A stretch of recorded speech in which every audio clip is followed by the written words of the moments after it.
the second part of Pride or Paratha series. Yesterday we have seen about urban architecture and how the star-struck architects studied in India, taught in India, learnt in India, but adopted all Western standards. The city that is today lauded as the best in urban planning is Chandigarh. But what was Chandigarh? Or what is? It is made by Le Corbusier, a Western architect, based on Western standards. And this is the reason why we face so many problems as we face today. We will see 3 examples of what these star-struck architects have led us to. And because the other people also learned from the same school and were also star-struck with Western standards, nobody could understand the problems with it. The first one, the terrace. The terrace is a normal design in US and Europe and also in India in states like Rajasthan where rainfall is very low. But the same design was adopted for all buildings, all places, because you were getting extra FSI. And buildings were created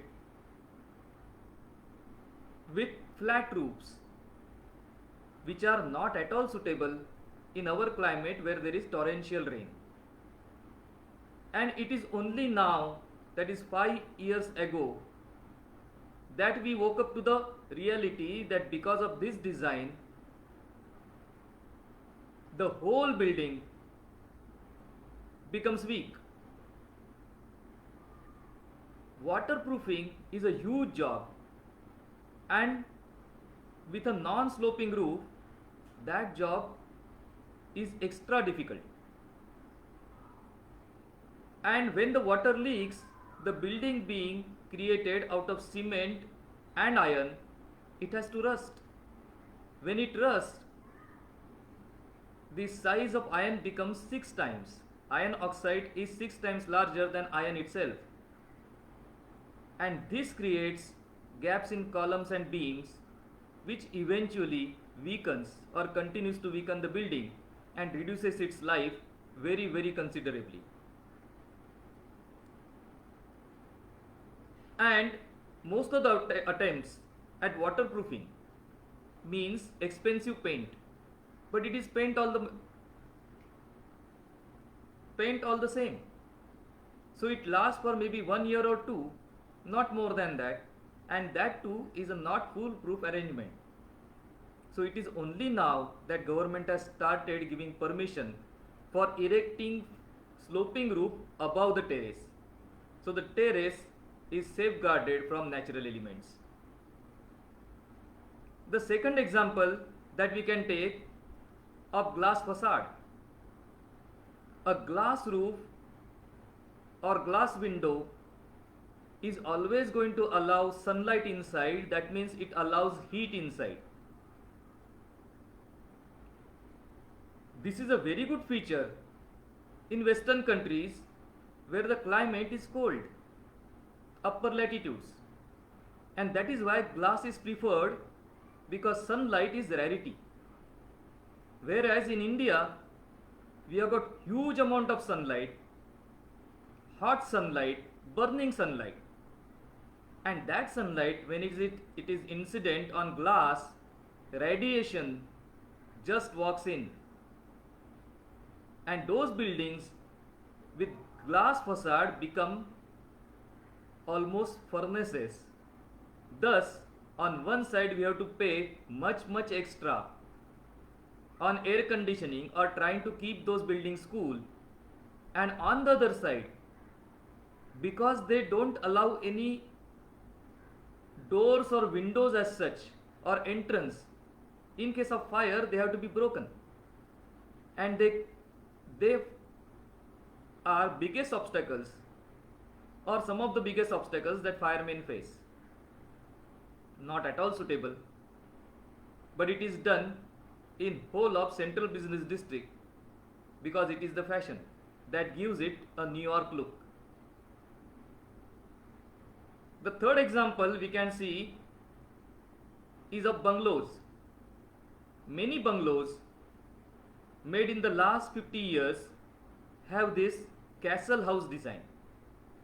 Castle house design means the two sides of the house are protruding forward and the main door is almost hidden, or main door is small. This is a design which was used in Europe in the mid 18th century for safe houses, because that time it was dangerous to have a house which is having an open exposure. So the house would have two castles or towers like structures built on two sides where the security would be, and the main door would not be easily accessible, so that the enemy or the unwanted guest does not find his way inside. What was the Indian standard? Indian standard was having a alinda, that means resting place, right outside the main door, right outside the main door of the house. And the center of the house would be open to sunlight. People, atithi or guest, their arrangements would be on the outside of the main house, but inside the shelter place. And that arrangement, especially with heavier south walls, small openings to the south, large openings to the north and east, was much more environment friendly as well as guest friendly. It is only now that we have started realizing the importance of local architecture when making local buildings. Why did we not realize it before? Because the pride was lost.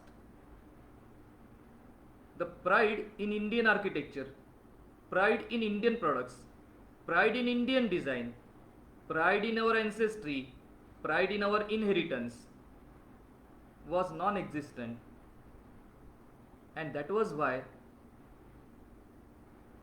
we see that we copied mindlessly, without application of mind, from abroad.